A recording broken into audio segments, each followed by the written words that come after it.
સુરતમાં વિરામ બાદ મેઘરાજા મહેરબાન થયા છે। વિરામ પર હતા મેઘરાજા સુરત ખાતે, ત્યારબાદ ફરી એકવાર મેઘરાજાએ આગમન કરી દીધું છે સુરત ખાતે। તો વહેલી સવારથી જ વરસાદે પધરામણી કરી છે। વિગતો મળી રહી છે સુરતથી। સુરતના પાંડેસરા, ઉધના તથા વેસુમાં વરસાદે આગમન કર્યું છે। ઉમરા રેલવે સ્ટેશન સહિતના વિસ્તારમાં પણ વરસાદ વરસ્યો છે સુરતથી। આ વિગતો મળી રહી છે। 4 દિવસના વિરામ બાદ સુરતમાં મેઘરાજા ફરી એકવાર મહેરબાન થયા છે અને મેઘરાજાની રીએન્ટ્રી થતાં જ સુરત શહેરના વાતાવરણમાં ઠંડક પ્રસરી ગઈ છે।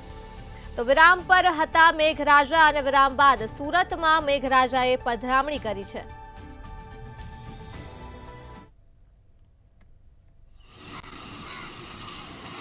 चार દિવસના વિરામ બાદ સુરત શહેરમાં મેઘરાજે ધમાકેદાર એન્ટ્રી મારી દીધી છે। ફરી એન્ટ્રી મારતાની સાથે જ વરસાદ છે તે 1 થી 2 ઇંચ ખાબકી રહ્યો છે। સુરત શહેરમાં ગુરુવારના રોજ 4 દિવસ વિરામ બાદ જે વરસાદ છે તે વરસી રહ્યો હતો, ત્યારે આજે શુક્રવારના રોજ પણ વરસાદે ધમાકેદાર એન્ટ્રી આપી છે અને પાંડેસરા, ઉધના, વેસુ, અલથાણ, ઉમરા, અઠવા રેલવે સ્ટેશન સહિતના વરાછા વિસ્તારો સહિતના વિસ્તારોમાં અનેક વિસ્તારમાં વરસાદ છે તે ખાબકી રહ્યો છે।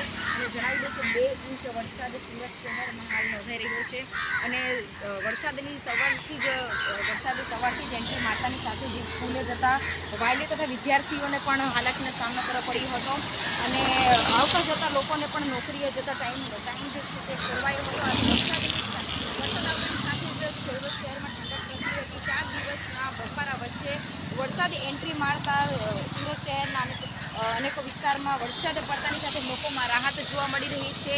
4 દિવસના વિરામ બાદ આજે ગુરુવારથી અને આજ રોજ 2 દિવસથી વરસાદ વરસી રહ્યા છે, ત્યારે આ બે વચ્ચે વરસાદ છે તે 2 ઇંચ નોંધવા પામ્યો છે। અનેકો સુરત શહેરના અનેકો વિસ્તારમાં વરસાદે ધમાકેદાર એન્ટ્રી મારતા સમગ્ર સુરત શહેરમાં ઠંડક પ્રસરી રહી છે અને આ વચ્ચે અવરજવર કરતા વાલીઓ જે છે અને સ્કૂલે જતા વિદ્યાર્થીઓ છે તેઓને પણ તકલીફ જોવા મળી હતી અને આગાહી પ્રમાણે હજી પણ 2 દિવસ વરસાદ રહે તે પ્રકારની આગાહી વ્યક્ત કરવામાં આવી રહી છે।